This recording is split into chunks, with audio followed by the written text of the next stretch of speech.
Hoy estamos al lunes 2 de octubre de 2023. 2 de octubre no se olvida y efectivamente esa va a ser una de las noticias de esta semana porque como cada semana, los lunes, platico de cuáles fueron las noticias que interesaron o las que circularon, que impactaron, pero que los mexicanos consideramos como que son las noticias de la semana anterior, de la semana última semana de septiembre, que terminó ayer 1 de octubre.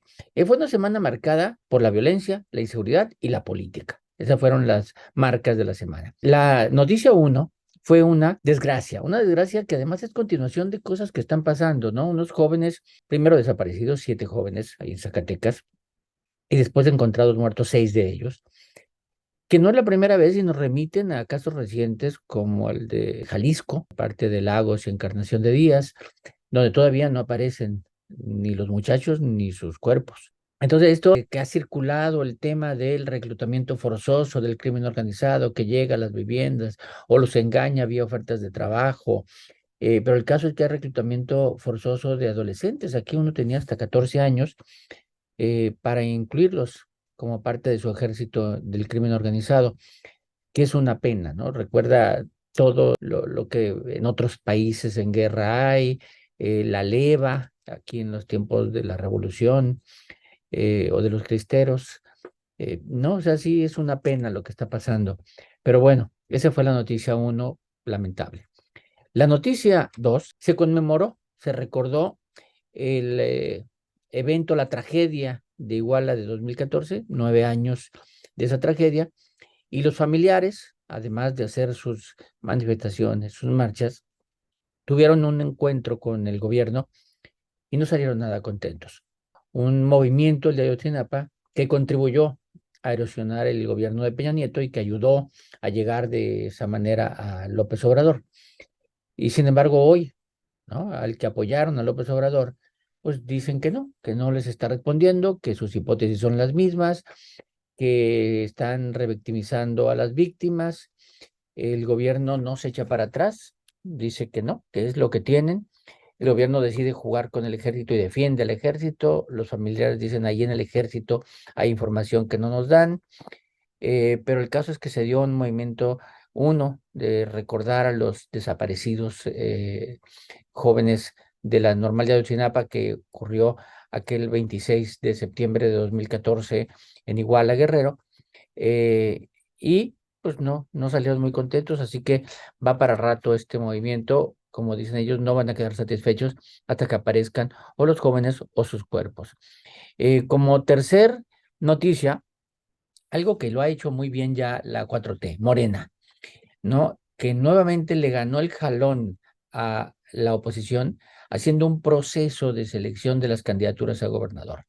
Primero, en una semana fija las reglas, en otra semana los comités estatales ponen los cuatro, se analiza quiénes son, se ve que faltan algunos, o sea, muchos puedo mencionar que faltan, pero falta que el Comité Nacional salga y diga, aquí están los perfiles, llaman ellos, son las personas que fueron excluidas y que deben ser medidas. Los cuatro que pusieron los estados van a ser medidas, más dos que se reserva el derecho el Comité Nacional de poner un hombre y una mujer para medir 3 y 3. Pero puedo mencionar, por ejemplo, en Puebla, evidentemente Alejandro Armenta tendría que estar, ¿no? En Veracruz, Sergio Gutiérrez Luna, en Jalisco falta Antonio Pérez o Claudia Delgadillo, en Morelos Lucy Mesa o Juan Ángel Flores, en Chiapas Eduardo Ramírez o Roberto Albores, uno va por el Verde, otro por el PT probablemente, en Yucatán Jorge Carlos Ramírez, en Tabasco Rosalinda López, es decir, faltan muchos, faltan ahí varios, vamos a ver qué salen del Comité Nacional y cómo reaccionan los que no estén. Después ya veremos las encuestas y cómo reaccionan, que no va a tardar mucho, ¿eh? Antes del 30 de octubre deben estar los nombres. Otra noticia, la 4, otra de estas tragedias, o al menos clasificada como violencia, claramente, que es a la presidenta municipal de Cotija, Michoacán, panista, fue levantada en Jalisco, levantada saliendo de un centro comercial. Ella y unas amigas regresan a las amigas, a ella se la llevan y a los días aparece, ¿no? Sana y salva, aparece, pero diciendo que sí, que le pidieron cosas, unas las puede cumplir, otras no. pero lo que sí vemos es la fuerza del crimen organizado y la impunidad con que se maneja, ¿no? Entonces, sí es lamentable lo que ocurrió ahí con la presidenta municipal de Cotija. Más noticias en la semana. Empezamos la semana anterior con este despliegue que se dio del crimen organizado en la frontera con Guatemala, en Chiapas, diciendo somos el cártel de Sinaloa, y viendo cómo las localidades los vitoreaban, estaban felices. El gobierno reacciona diciendo es propaganda, lo cual es muy probable. Es propaganda que hace para generar terror y generar la idea de fuerza, para espantar a sus contrarios, y dice, y estamos mandando tropas para allá. Lo que sí es un hecho es que se dio y que pasaron por caminos, por localidades y que no había autoridad que los detuviera. Entonces, pero así empezamos la semana con esa nuevamente manifestación de fuerza del crimen organizado. Y siguiendo con este tema, en Nuevo León fue una semana terrífica, tal vez la peor que haya tenido en el actual gobierno de Nuevo León. Empezó con cuerpos tirados en varios lugares del área metropolitana de Monterrey, y después balaceras, enfrentamientos, y la reacción del gobierno es el crimen organizado peleándose entre ellos. Sí, siempre pues, se puede entender así, ¿no? Pero están peleando el control de una plaza que no deberían controlar, así tal cual. Como ven, muchos temas de violencia e inseguridad, ¿no?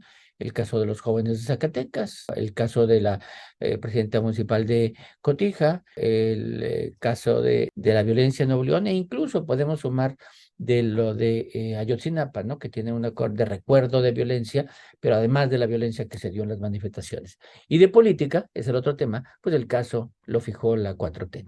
Gracias, Roy Campos, analizando las noticias de la semana que terminó ayer, 1 de octubre de 2023.